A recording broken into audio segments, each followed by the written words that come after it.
খুব লাজ লাগিছে দেখি, খুব দুখ লাগিছে। প্ৰথমে কৈ লৈছোঁ, আৰু ঘটনাটো হৈছে চাগে বিজনীত শুনিবলৈ পাইছোঁ। কিন্তু এটা কথা কওঁ, এই যে কংগ্ৰেছৰ এই যে অফিচত এই যে জুবিন দাৰ যে ফটোখনত যে এনেকৈ যে লাঠ মাৰিবলৈ পালে, ক'ত সাহস পালে? এই অসম শব্দটো শুদ্ধকৈ ক'বলৈ নাজানা, তাৰপিছত আমি অসমবাসী ৰাইজৰ কাৰণে মই ক্ষমা খুজিছোঁ।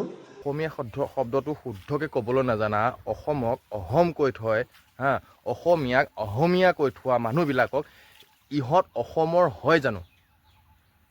ইহঁতৰ নিচিনা মানুহৰ কাৰণে আজি ক'বলৈ গ'লে অসমখন ধ্বংস হৈ গৈ আছে। খুব দুখ লাগিছে। জুবিন দাক এনেকৈ সিহঁতে লাঠ মাৰিবলৈ ক'ত দম পালে, ক'ত সাহস পালে, আৰু এই সাহসখিনি ক'ৰ পৰা আহিছে? সোনকালে বিচাৰ হ'ব লাগে। আৰু এনেকুৱা মানুহখিনিক, আৰু এনেকুৱা জাতিৰ মানুহখিনিক, যিটো মানুহে কৰিছে, এনেকুৱা জাতিৰ মানুহখিনিক খুব সোনকালে অসমৰ পৰা খেদি পঠাব লাগে। নহ'লে আমাৰ অসমখনক ইহঁতে ক'লৈ পৰা ক'লৈ লৈ যাব আমি গম নাপাম। কিন্তু পাছত মানে কি কৈছে, ভিডিঅ' বনাই পেলাই আকৌ জুবিন দাৰ হৈ গান লিখিছে, যে জুবিন দাৰ হৈ পেলাই সি আকৌ হিন্দীত এটা গান বনাইছে। मेरे जुबिंदा की जो भी दीवानी हो जाए। তাক অসমীয়াত তই বনাব নোৱাৰিলি, গাধ, নালায়ক, নিকম্মা, ধৰ্তিকা বোজ চালা। জুবিন দাৰ ফটোত লাঠ মাৰিবলৈ আহিছে। তোক যদি কেনেবাকৈ সন্মুখত পালোঁ হয় নহয়, তেতিয়াই বজাই দিলোঁ হয়। আমি আজি 32 বছৰ ধৰি কংগ্ৰেছ কৰি আছোঁ। আমি আজি আমাৰ আবেগিক হৈ আমাৰ কৰ্মী, আমাৰ যিটো আবু তালেব শিকদাৰ, তাক টিকেট দেওয়াৰ কাৰণে ইমান আহিও আজি 32 বছৰ ধৰি কংগ্ৰেছ কৰি আছে, সি টিকেট পোৱা নাই। সেইকাৰণতে মই এইটো উত্তেজিত হৈ মানে ইফালে দৰ্জা সব ভাঙি দিছোঁ।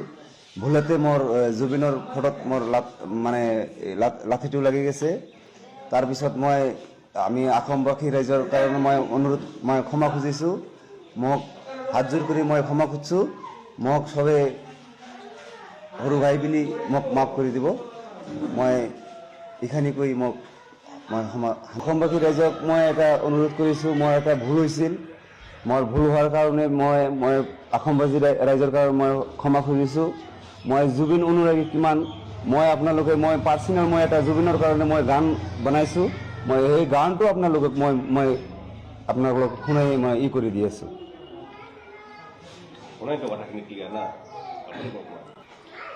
मेरे जुबिंदा की जो भी दीवानी हो जाए, मेरे जुबिंदा की जो भी दीवानी हो जाए, आशिक उसका सारा जमाना हो जाए, आशिक उसका सारा जमाना हो जाए, मेरे जुबिंदा की जो भी दीवानी हो जाए, आशिक उसका सारा जमाना हो जाए।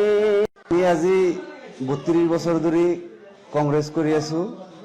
আমি আজি আমাৰ আবেগিক হৈ আমাৰ কৰ্মী, আমাৰ যিটো আবু তালেব শিকদাৰ, তাক টিকেট দেওয়াৰ কাৰণে ইমান আহিও আজি 32 বছৰ ধৰি কংগ্ৰেছ কৰি আছে, সি টিকেট পোৱা নাই। সেইকাৰণতে মই এইটো উত্তেজিত হৈ মানে ইফালে দৰ্জা সব ভাঙি দিছোঁ।